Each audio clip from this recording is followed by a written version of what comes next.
Hola,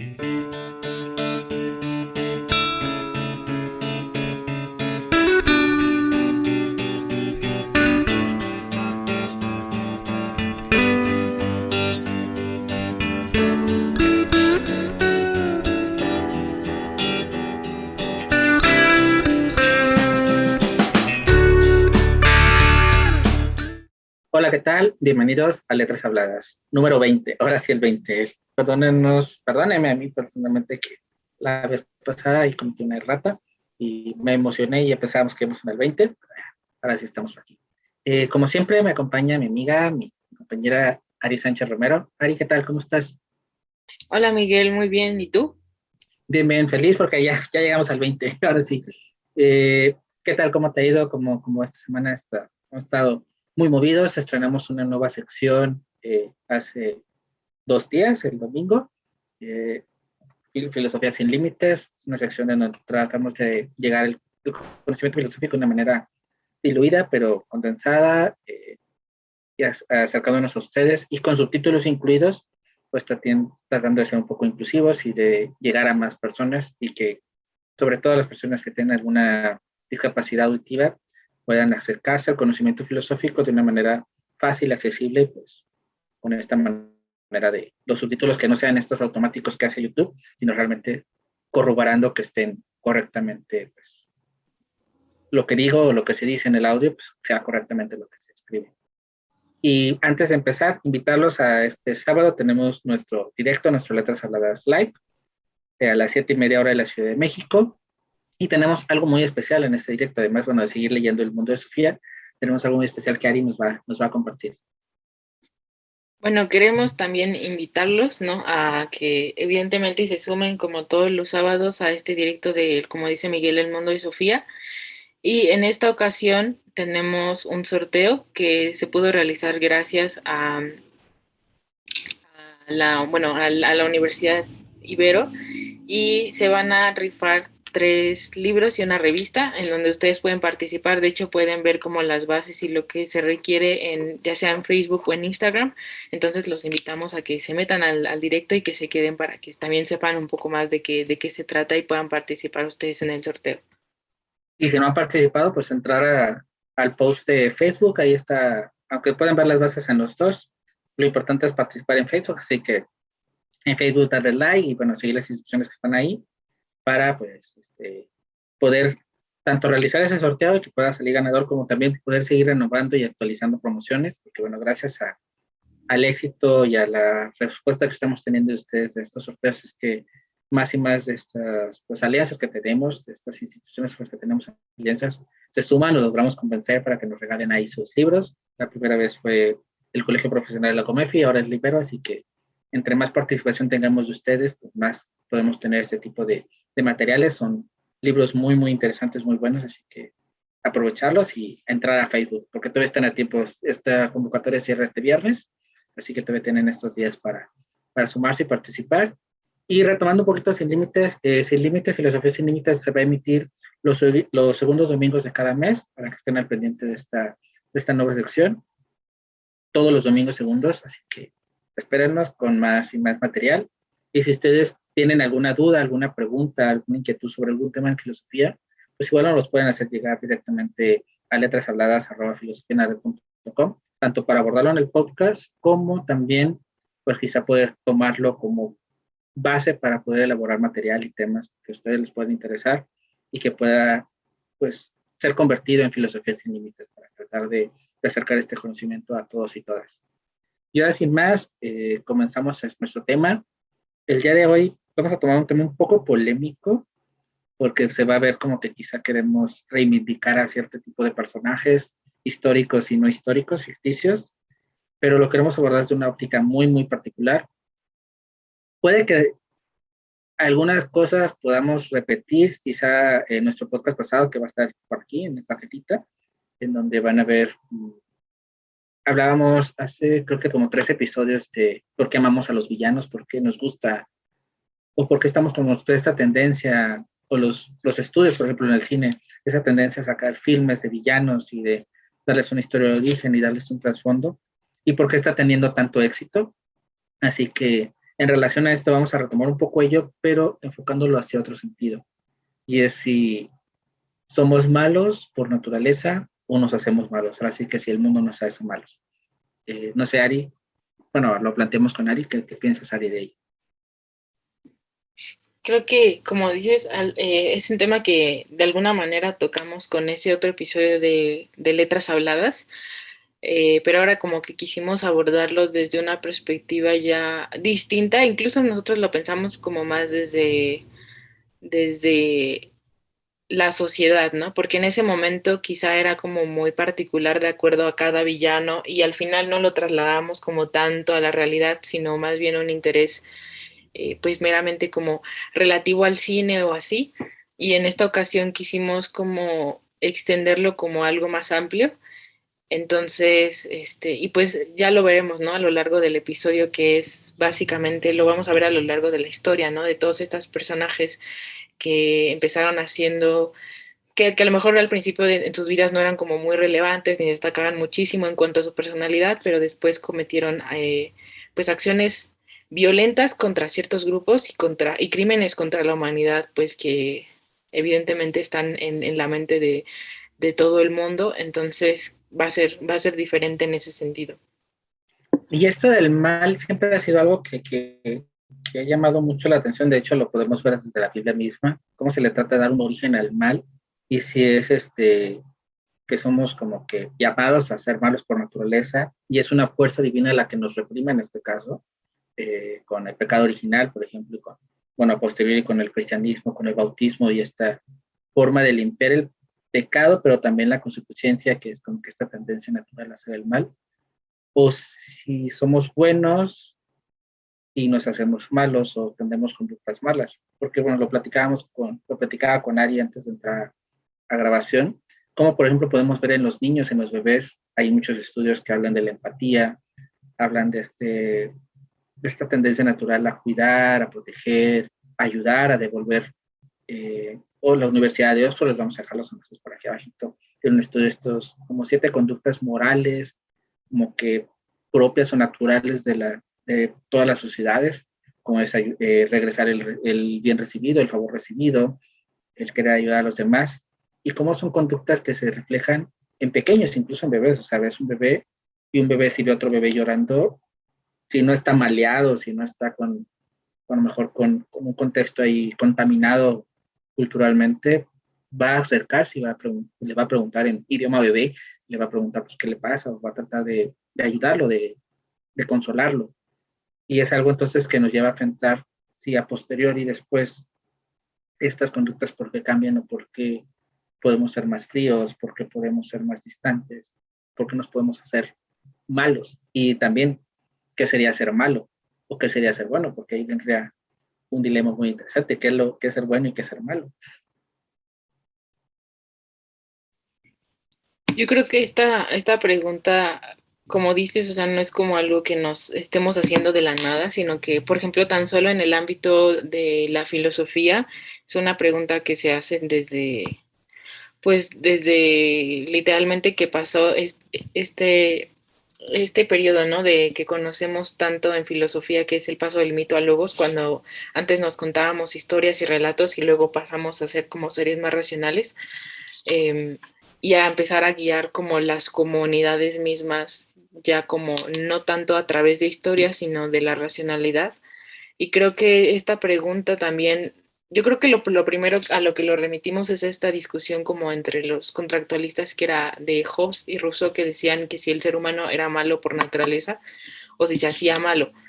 Y por un lado teníamos como esta postura de Hobbes que decía que no, que el hombre era un ser cruel por naturaleza y que por eso tenía que hacer como estos consensos desde el principio con otros seres humanos, porque el hombre sabe, o bueno, el ser humano sabía que es peligroso y que tiende a ser egoísta, de acuerdo a la perspectiva de Hobbes, y que por eso te tenían que hacer como consensos o las leyes o las normas. Y por otro lado tenemos como a Rousseau, ¿no? Que pensaba esta parte de que no, que el ser humano es bueno por naturaleza, pero es la sociedad la que lo corrompe. pero cuando nosotros escuchamos esto, y también me acordé ahorita por lo que dijiste de que bueno, estamos partiendo de un supuesto, ¿no? De que sabemos qué es el mal y qué es el bien. Y creo que ahí ya estaríamos como en una discusión un poco extraña, pero creo que a grandes rasgos todos sabemos intuitivamente a qué se refiere, ¿no? Y pero me acordé de esto porque al final, si nosotros nos apegamos como a esto que mucha gente dice de que no, la verdad es que nosotros nacemos buenos, pero la sociedad nos corrompe, pues al final la sociedad son otros seres humanos. Entonces, ¿qué pasa con estos otros seres humanos? Igual la misma pregunta, ¿no? Nacen buenos o en este caso también se corrompen, como que da como a pensar al final que o una de dos, o el ser humano siempre ha tenido como este instinto o esta violencia como innata en él, o de alguna manera son esas relaciones o esas situaciones las que van haciendo que vaya como perdiendo o que se vaya inclinando hacia acciones dañinas hacia otras personas, ¿no? Porque como decías ahorita de los niños, al final los niños son muy inocentes, ¿no? Y en esa inocencia nosotros lo podemos ver. Hay muchas cosas que no ven y solo conforme van creciendo, incluso nosotros lo vemos, o sea, cuando vamos creciendo, pareciera que vamos desconfiando, que se nos enseña incluso como a desconfiar de los demás y atender como a estas otras acciones que son muy egoístas en algunas ocasiones o incluso dañan a otras personas. Pero en esta dualidad que hacías, a mí viene a pensar que no sé qué tanto podríamos aplicar el término si es malo por naturaleza o si no es malo, porque creo que aquí podemos mezclar el hecho del instinto de la supervivencia, de ahora sí quitarnos esta etiqueta de seres racionales y superiores pues, del planeta y vernos como animales. Y al final de cuentas, muchos de estos actos malignos son en afán de sobrevivir. O sea, es el egoísmo, el ver por ti. Pues es de que, ahora sí que se muere el de enfrente, a que me muera yo, pues mejor que se muera el de enfrente. Pero eso te hace malo o te hace simplemente querer sobrevivir y defender. O si una madre con un hijo, pues ve una comida, viéndonos a lo mejor remontándonos a las cavernas y pues le quito la comida al otro, pues para que coma a mi hijo.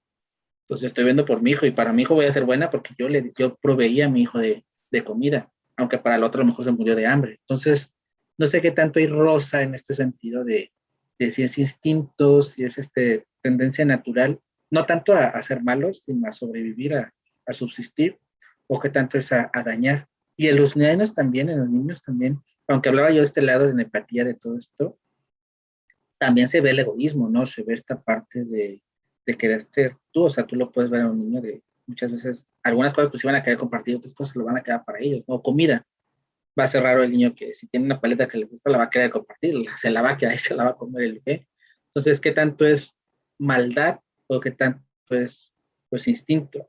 Y en lo que comentas tú de que si la sociedad nos corrompe o no, eh, aquí me quedo a ti, por ejemplo, en eso de la desconfianza. Sí, muchas veces desconfiamos porque nos dicen, desconfía del otro. Entonces, es ahí donde podríamos decir lo que veríamos manejando. Si es la sociedad la que nos influye a empezar a dudar de la otra persona, o si nosotros somos los que naturalmente desconfiamos. Porque a los niños no le abras la puerta a un extraño y no hay motivo o no hay un hecho verificable de que no, un extraño va a ser malo, simplemente te condicionan a que por, por lo que te dicen tus papás y tus papás tienen más experiencia, tienes que hacer eso. Y desconfías porque te dijeron tus papás que desconfiaras, no porque tú lo hiciste.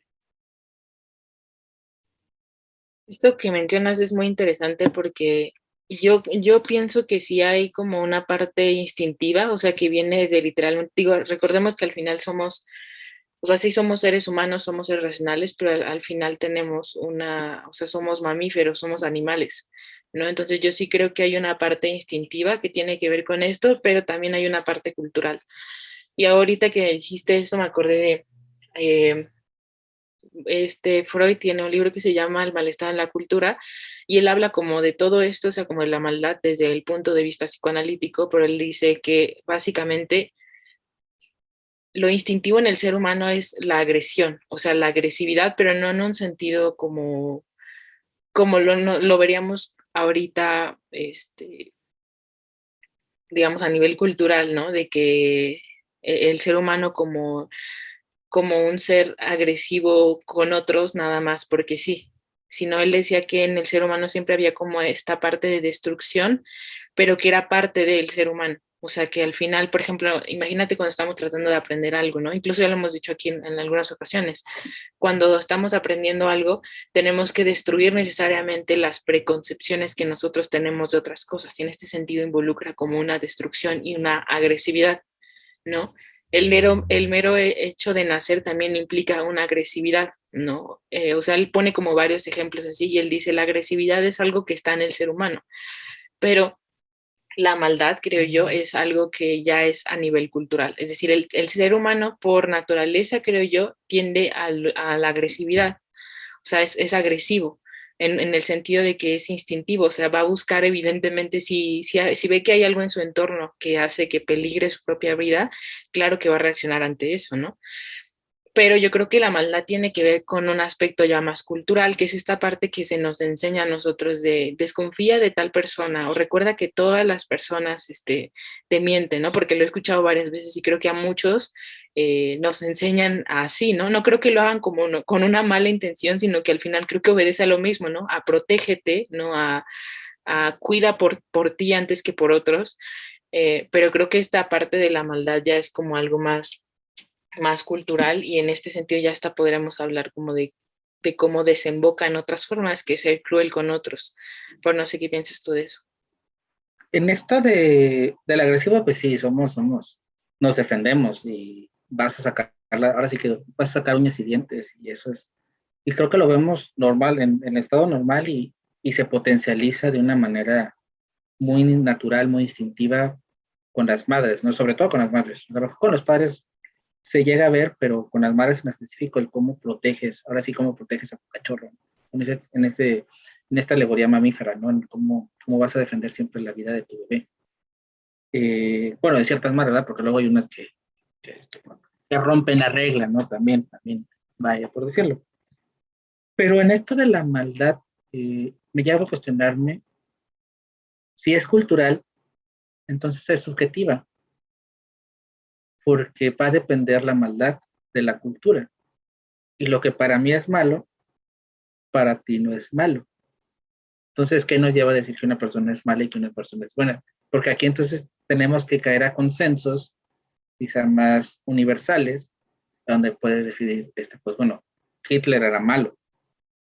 Y en teoría le preguntas a todo el mundo y te va a decir que sí, porque habrá otros que saldrán a defender a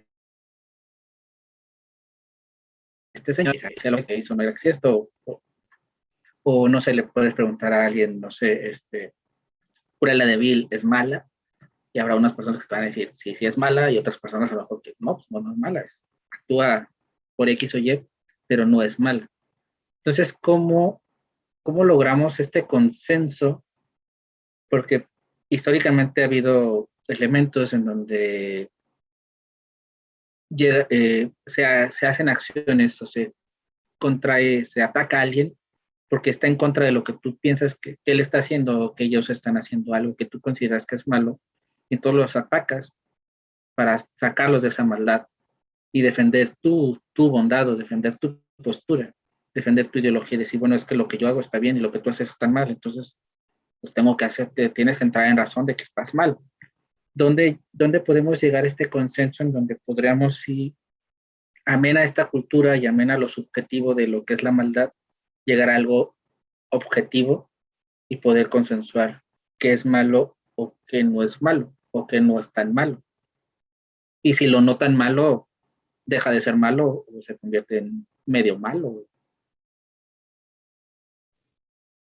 Sí, totalmente. Yo creo que, o sea, al final, y era lo que decíamos como al principio, o sea, al final yo creo que este aspecto del bien y el mal sí es algo muy moral, o sea, sí es algo muy, o sea, que podemos remitirlo exclusivamente casi a lo moral, ¿no? Y pues obviamente todo lo que cae en ese terreno es muy problemático, porque al final estamos hablando de que la moral, y esto es un hecho, o sea, es algo muy relativo. ¿no? Depende de la persona, depende del contexto, depende de la cultura, ¿no? O sea, depende de muchísimas cosas. Entonces, en este sentido sí nos meteríamos como en muchos problemas y justo ahorita hace ratito estaba leyendo un artículo de justamente como de este tema, investigando y la autora planteaba al principio esta parte de esta pregunta, ¿no? O sea, si esta pregunta del hombre es malo, o sea, siempre lo ha sido o se convierte en malo, ¿no? Y si hay aquí nos tendríamos que cuestionar algo en primer lugar que muchas veces ya no lo hacemos, que es primero qué es la naturaleza humana, porque normalmente tenemos a decir que el mal es como algo antinatural, ¿no?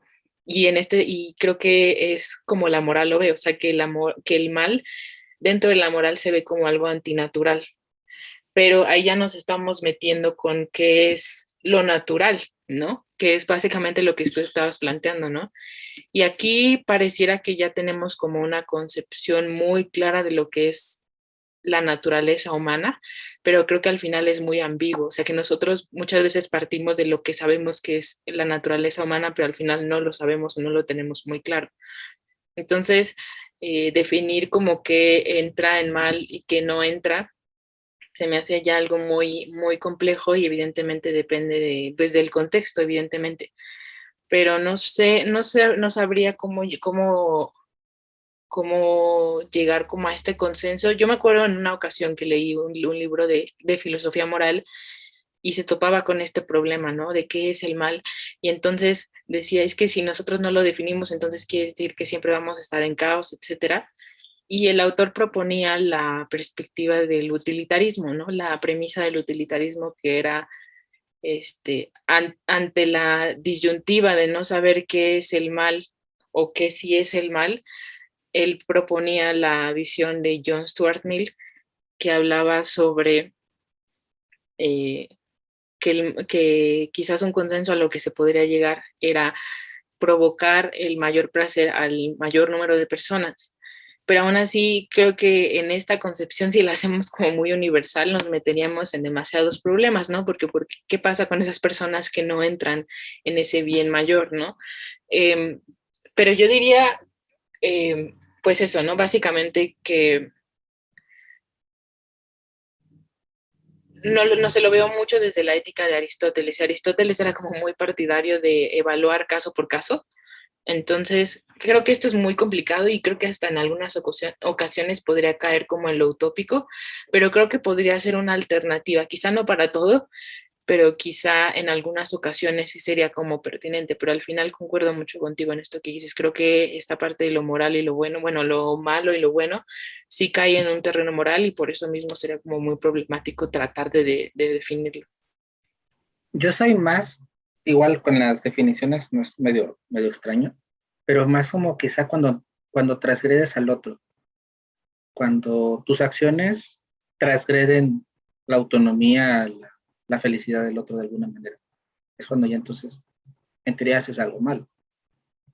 No entrando tanto en la regla universal de esta de trata a los demás como quieres que los traten, que también podríamos, como quieres que traten, que podría entrar como en una categoría un poco moralista universal, que va a ser bueno, pues lo que a ti te gusta, si a ti te gusta esto, pues, pero viene de lo cultural y viene a lo mejor que, si a lo mejor yo soy sadomasoquista y el otro no, yo voy a querer que el otro, yo lo voy a tratar como quiero que el otro, pues, no va a entrar, ¿no? Pero quizá el no transgredir, el ya no transgredir como que es el límite de, como diría nuestro benemérito de las Américas, don Benito Juárez, el respeto al derecho ajeno es la paz. Creo que ahí, para mí, creo que ese sería como que quizá el límite universal y lo que nos podría delimitar, por ejemplo, bueno, Hitler es malo porque transgredió a personas y asesinó personas, o sea, si hubiera ahora se suicidado él, pues no pasa nada, pues fue él y su rollo, era su felicidad, pero trascendió la libertad de otras personas. Eh, Tales dictadores, tales personajes hicieron maldades porque asesinaron, porque violentaron, porque transfirieron a una persona. Creo que entonces ahí podríamos hablar, al menos desde mi concepción, quizá ese sería como que uno de los límites o de las definiciones teóricas de la maldad y la bondad. No, y me gusta mucho esta definición que das y creo que concuerdo, porque al final, eh, este, no sé, o sea, por ejemplo, esta perspectiva que yo decía de Stuart Mill, y creo que en general todas las concepciones, o sea, si nos metemos como a la ética y a las distintas teorías que han dado muchos filósofos, te das cuenta de que todas son problemáticas, así, todas son problemáticas. Hasta Kant se metía en problemas y Kant ha sido un referente en general en la ética, ¿no? Entonces, este, pero creo que en muchas ocasiones, por ejemplo, esta perspectiva de Mill, como lo decía, era muy problemática en el sentido de que se ve como que entre a más personas hagas feliz, entonces mejor. Pero ¿qué pasa con ese porcentaje que no se ve como beneficiado? Aquí, desde esa perspectiva, no se le da como gran importancia, pero creo yo que sí debe tener como un lugar, ¿no? Tanto, o sea, que no tiene que ver con una cuestión de tanto como de número, ¿no?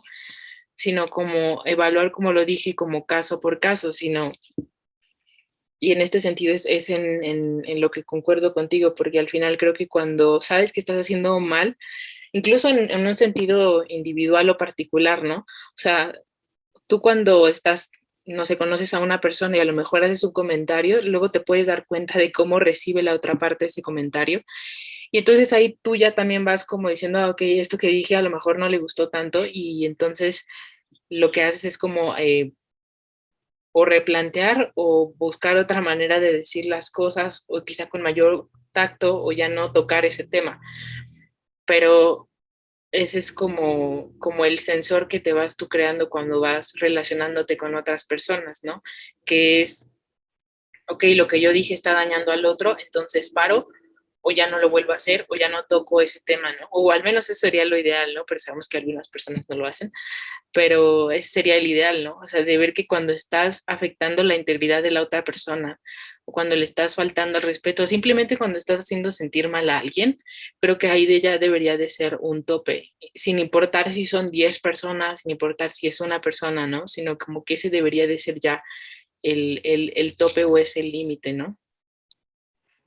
Y hay algo que yo siempre, bueno, es una de mis crisis existenciales que, de las peleas que tengo siempre morales, mentales o filosóficas, es el cuando actúa una persona, eh, actúa bien o actúa mal, o decide cómo actuar sobre ciertas situaciones, el por qué lo hace, porque a veces muchas personas actúan de una manera porque, no sé,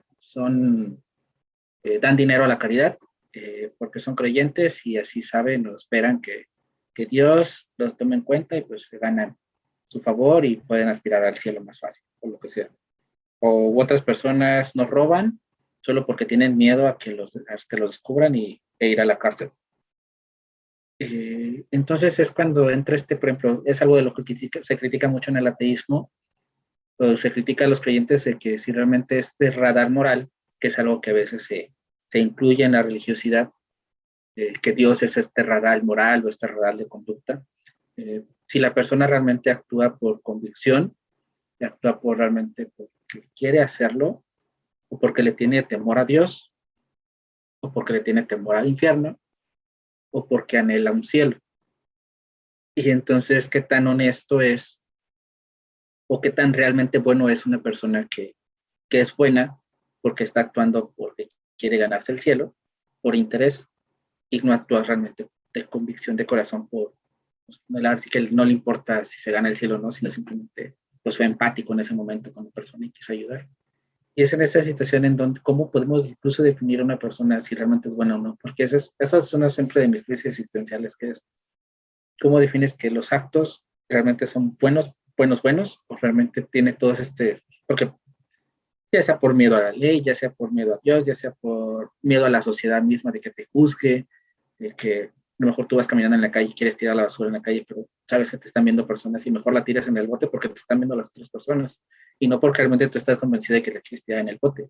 Entonces, de esas cosas tan pequeñas que realmente el tirarla en el bote te hizo realmente un buen ciudadano, o fuiste buen ciudadano porque tuviste la presión de las demás personas de que no te vieran y te juzgaron. Entonces, ¿qué realmente, qué tanto tu acto es lícitamente bueno o moral o correcto? Creo que, bueno, no sé, esa pregunta sí, como que me agarró en curva, Sí, pero es que no planeamos nada, es para que vean que nos ponemos a filosofar y a divagar y nos echamos nuestras fumarolas, así que. sí, sí, sí. Y fíjate que por eso, o sea, a mí la verdad es que cuando yo llegué a tomar como clases de ética me generaba mucho conflicto porque es eso lo que hablamos, o sea, como que la ética al final es, y la moral, incluso es muy, muy subjetiva, ¿no? Entonces tú dices, bueno, no sé, ahorita que decías eso, me ponía a pensar, o sea, en términos prácticos, si nos ponemos muy prácticos, el hecho de que alguien haga acciones buenas solo porque los demás lo están viendo, beneficia al final a un número de personas. Eso pues no lo cuestionamos porque es evidente, ¿no? Pero yo lo que me ponía a pensar era que al final, y esto ya va a sonar como muy a Aristóteles, pero Aristóteles diría como que pues no es un bien genuino. Y al final no es un bien genuino en el sentido de que no va a durar. Por ejemplo, me pongo a pensar en muchas ocasiones, que es otro tema, pero para relacionarlo con, cuando nos dicen que tenemos que, por ejemplo, que estamos, imaginen una persona que está por iniciar o emprender algo, ¿no? O sea, emprender en un negocio, lo que sea. O sea, esa persona tiene que saber o tener muy en claro el por qué lo está haciendo. Porque si no lo tiene muy en claro, entonces todas las dificultades que va a tener en ese proceso de emprender va a ser muy difícil que la sostenga en el tiempo.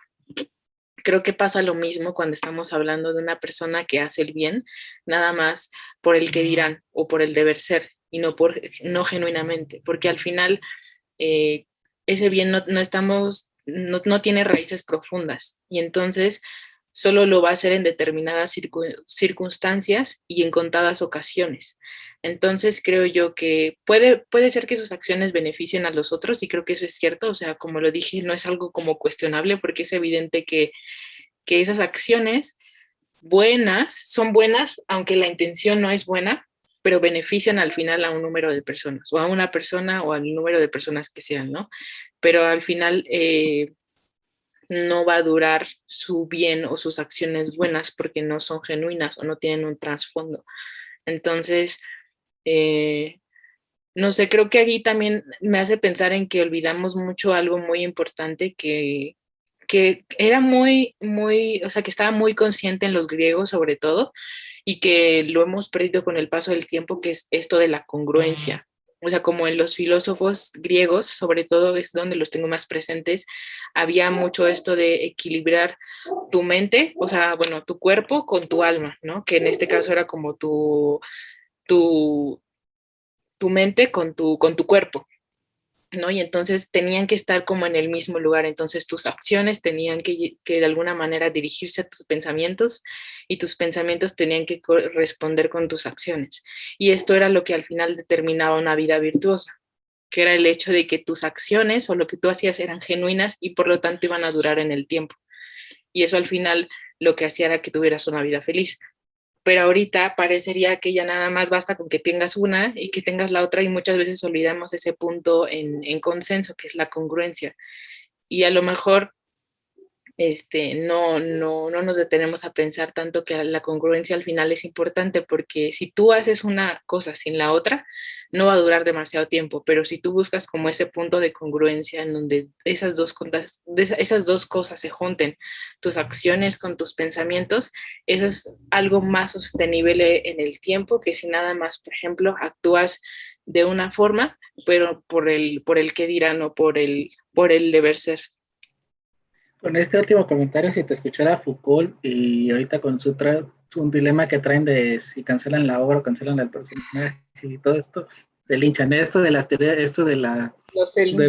de la cancelación y si el autor se desprende de la obra, pero está interesante y creo que sí, o sea, creo que al final, amena al personaje ahorita que mencioné, no puedes, no, o sea, no puedes tener un tratado de moral fundamental y haber sido a lo mejor un delincuente. O sea, es como que, cómo te pones a analizar la moral y querer desprender quizá en ese sentido al autor de la obra, ¿no? En el sentido de la vida virtuosa, ¿no? De tratar de ser congruente y de, pues sí, de ser un solo. O sea, por mucho que difieras a veces o tengas tus momentos de loquera, creo que tienes que mantener una línea más o menos recta de tu conducta para tanto ser congruente como tal. Y al lado de esto, porque sí va aislado, nos viene ahora el punto de cuando la sociedad, porque es algo que se dice mucho, si la sociedad influye de alguna manera en las personas, si estamos diciendo que es cultural, la maldad y todo esto, ¿qué tanto poder tiene la sociedad o tiene la vida misma, si nos ponemos más tópicos o más existenciales, para transformar a una persona? Que una persona que mejor era promedio, tenía una vida X, que le iba más o menos, que no, decimos aquí en México, ni picho ni cacho, ni dejaba batear, que nada más andaba por ahí navegando por el sendero viendo a ver qué pegaba, y de repente son todos estos contextos sociales y culturales y políticos lo que te pueden desembocar a convertirte, por ejemplo, y aterrizando en alguien concreto, en Adolf Hitler, que después de regresar de una Primera Guerra Mundial, lastimado con lo que le pasó del gas mostaza y que era un pintor que le iba, pues era mediocre para abajo. De hecho, sus obras ahorita se subastan en millones, pero por el personaje que es, no por la calidad de sus obras.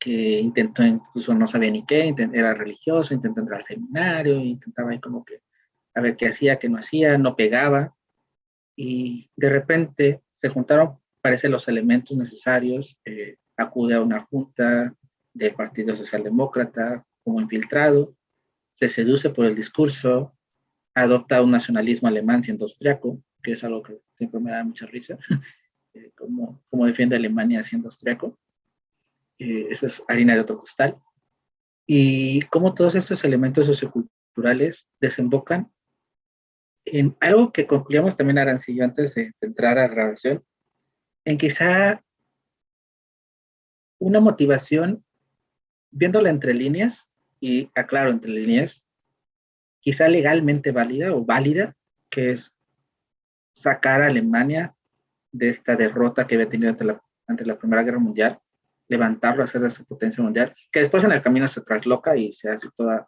pues, se convierte en lo que fue, pero cómo tantos elementos se juntan en este preparado ahí medio extraño y desembocan en una persona que quizá era buena o no era tan mala y se equivoca en lo que fue. Y realmente, si la sociedad influyó, no influyó, cómo influyó y qué tan responsable podemos ser de generar este tipo de personas, por llamarles de alguna manera, terribles y desastrosas. Y creo que el término de persona le queda muy grande, pero bueno.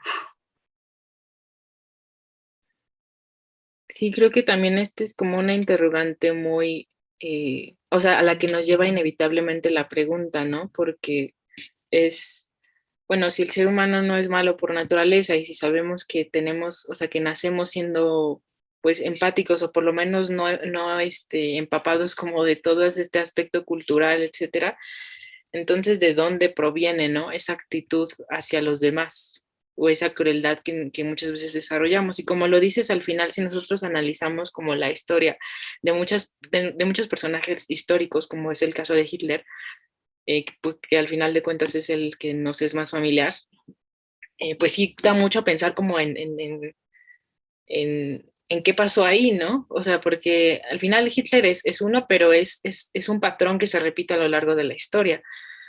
Y Hitler, como decíamos, al final era una persona y la gente que lo conocía, o sea, no decían, digo, en sus primeros, antes de entrar, incluso antes de relacionarse, incluso siquiera con la política, decían que no destacaba ni siquiera muchísimo, o sea, no lo relacionaba ni siquiera con una persona que tuviera un carácter fuerte o algo parecido, ¿no? Y entonces esto te hace pensar cómo pasó de ser esto a convertirse en esto y en cometer este tipo de acciones, ¿no? Tan atroces con otros sujetos. Y obviamente ahí cae esto de la responsabilidad, si nosotros como tenemos responsabilidad en eso o no, o somos parte de... Y aquí recuerdo mucho, o me viene a la mente Foucault, con su libro de Historia de la Locura, en donde habla obviamente como tú dijiste, no es como en este sentido de justificar, sino más bien como entender, ¿no? Porque Foucault plantea una cuestión muy interesante que él dice que había estas instituciones, ¿no? En ese tiempo como se conocían, ¿no? Manicomios, y no como instituciones psiquiátricas, sino más bien como manicomios y las cárceles, ¿no?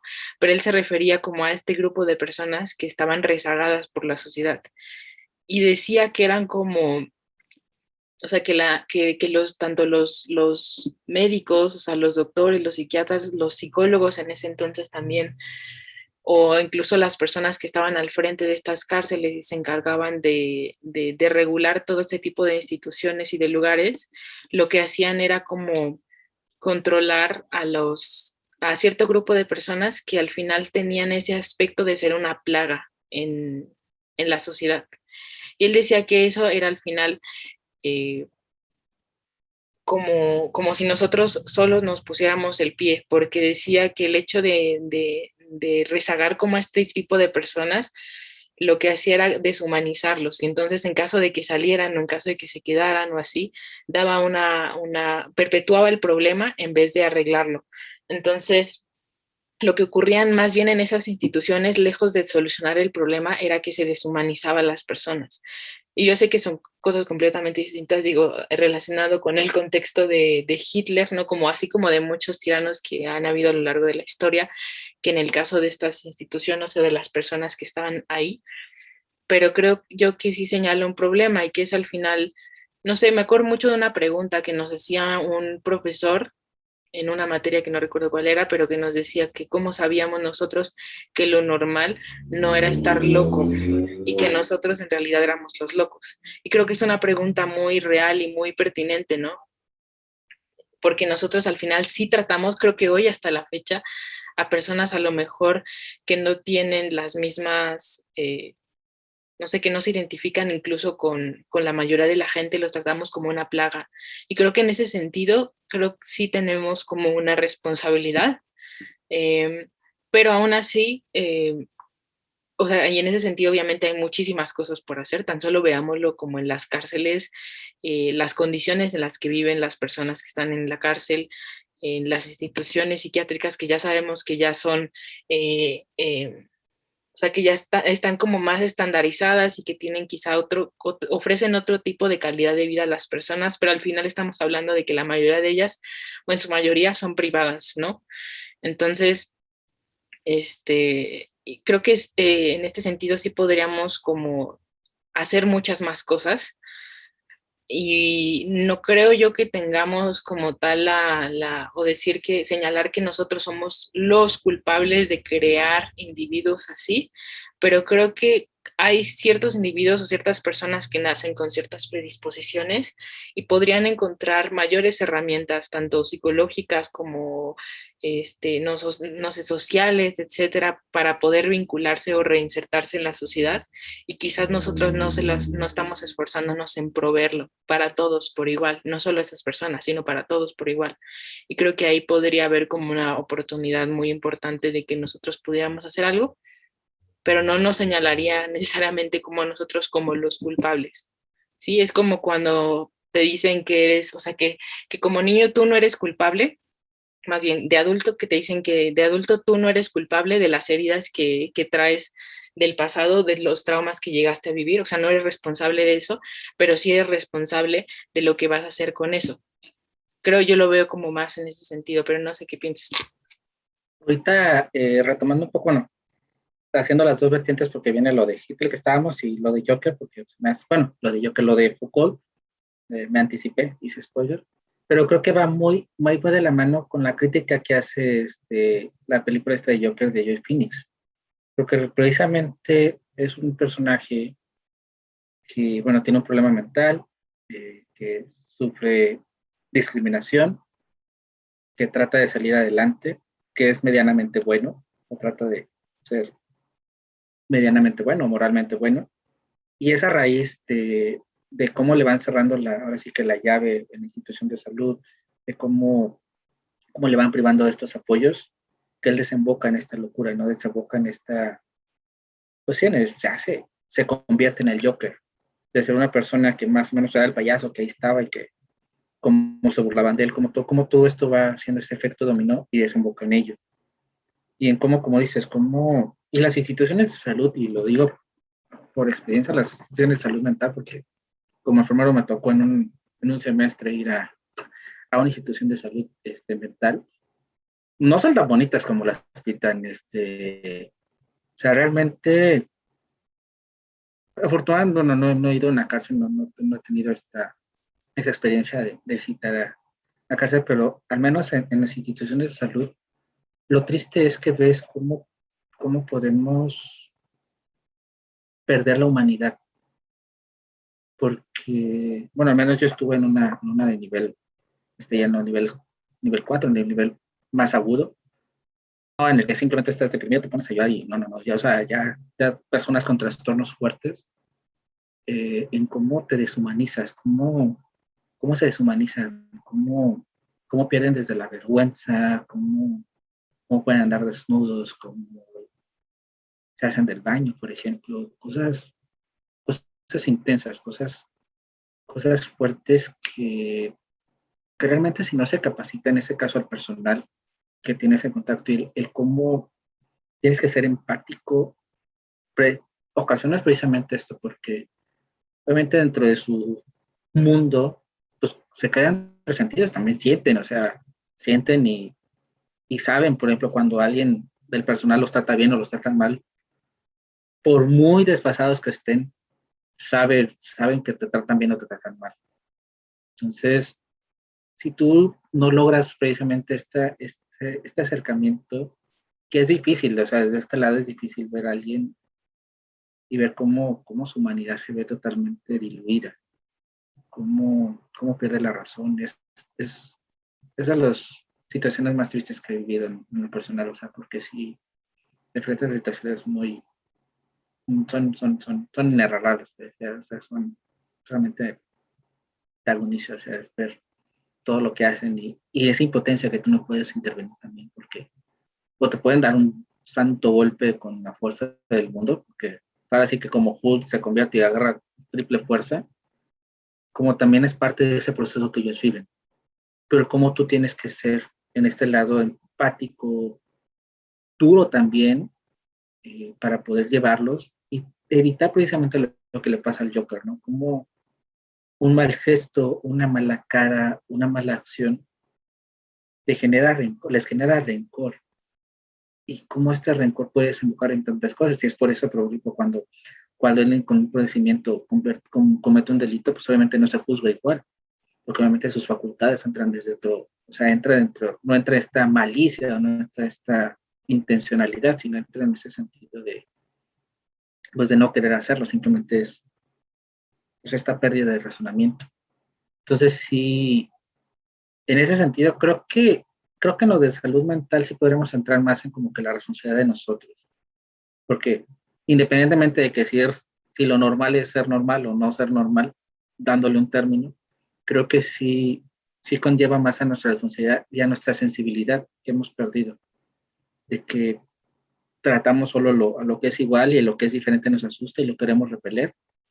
Y creo que en ese sentido, en esta parte creo que sí entraría en nosotros como el lado de responsabilidad. Del otro lado, voy más en lo que dices tú en estas heridas, ¿no? De que pues el típico, no sé, golpeador, esposo golpeador, que dice que porque su papá lo golpeaba, entonces él replica el ejemplo y sigue golpeando. Y creo que es la excusa perfecta, se me hace patético ese tipo de personas de que quieres justificar cuando ya eres consciente de ciertas cosas y por muchos traumas que tengas, llega una edad en donde sabes realmente lo que estás haciendo y sí vas a pelear contigo mismo y te vas a conflictar y todo ese rollo, pero tú decides si repetir el patrón. Eso de que repites patrones, sí quizás estás condicionado, pero creo que es una justificación, la justificación más fácil que agarras para decir que haces algo porque lo viste y ya.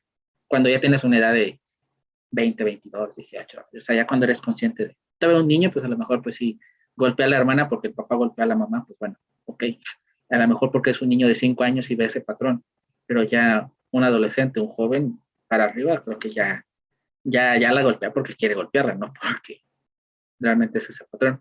Pero creo que este tema del mal nos está dando para mucho, mucho, mucho. Creo que sin pensarlo nos estamos quedando muy cortos y no sé, tú, Ari, a, a tu mejor decisión, tú que eres la corte de estas cosas, ¿te parece si le damos una segunda parte? ¿Cómo piensas? Porque nos falta Hitler. Bueno, seguimos con Hitler, todavía tenemos ahí cosas de Hitler y tenemos más elementos que preparamos supuestamente para el capítulo y que realmente no hemos tocado. Entonces, Exacto, sí, como dices, o sea, al final lo que decías, ¿no? De que esto es 100% espontáneo lo que ustedes ven, ¿no? O sea, no es como que lo preparamos, pero sí tenemos ciertos puntos a tocar y creo que no hemos tocado como los los puntos que pensamos. sí, sí, sí. O sea, ya ves que no tocamos todos, pero sí tocamos la mayoría y ya los vamos. Pero ahorita sí nos estamos quedando como muy cortos. Entonces yo digo que sería buena idea. Cerramos con esto de la salud mental y bueno, yo ya tengo algo empiezo yo sobre Hitler, sobre esta situación y pues nos vemos la siguiente semana, pero antes, bueno, recordarles que este sábado tenemos Letras Habladas Live a las 7:30 hora de la Ciudad de México. Tenemos un sorteo en directo. Que entren a Facebook a comentar, a darle like, a seguirnos, a nosotros y a la facultad. Y bueno, recuerdan nuestras redes sociales, Ari. Sí. Bueno, recuerden que nos pueden seguir en Facebook como Blog Filosofía en la Red, en Twitter como @filosofía en red, y en Instagram como @filosofía en la red. Y obviamente visitar el blog y leer los artículos de los autores, que es www.filosofiaenlared.com. Así es, todos los días tenemos artículo nuevo, así que todos los días no duden en visitar. Y pues Ari, muchísimas gracias y pues continuará. Bien, por ahí.